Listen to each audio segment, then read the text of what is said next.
One thing that keeps me puzzled, despite having studied finance and economics at the world's best universities, the following question remains unanswered.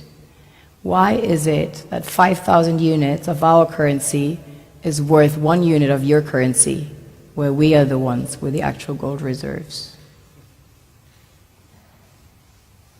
It's quite evident that the aid is in fact not coming from the West to Africa, but from Africa to the Western world. The Western world depends on Africa in every possible way, since alternative resources are scarce out here. So how does the West ensure that the free aid keeps coming?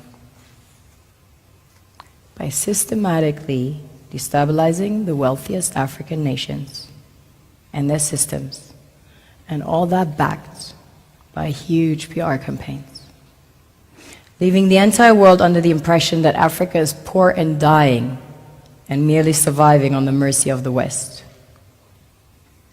Well done, Oxfam, UNICEF, Red Cross, Life Aid, and all the other organizations that continuously run multi-million-dollar advertisement campaigns depicting charity porn to sustain that image of Africa globally.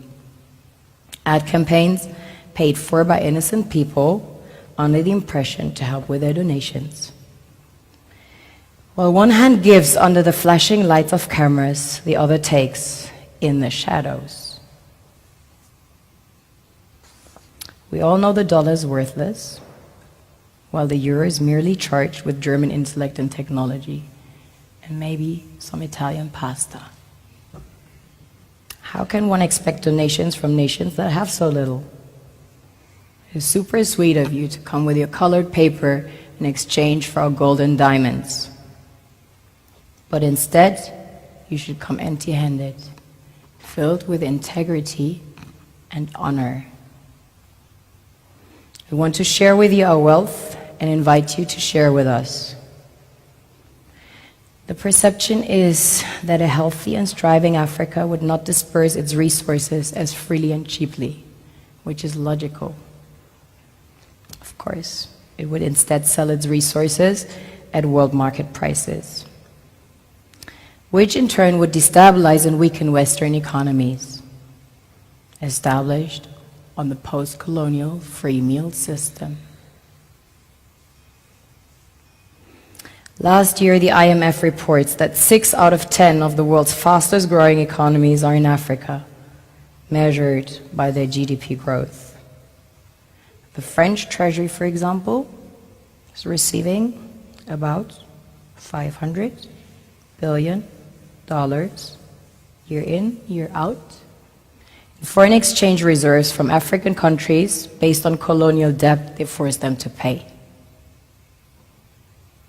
Former French President Jacques Chirac stated in an interview recently that we have to be honest and acknowledge that a big part of the money in our banks comes precisely from the exploitation of the African continent. In 2008, he stated that without Africa, France will slide down in the rank of a third world power. This is what happens in the human world, the world we have created.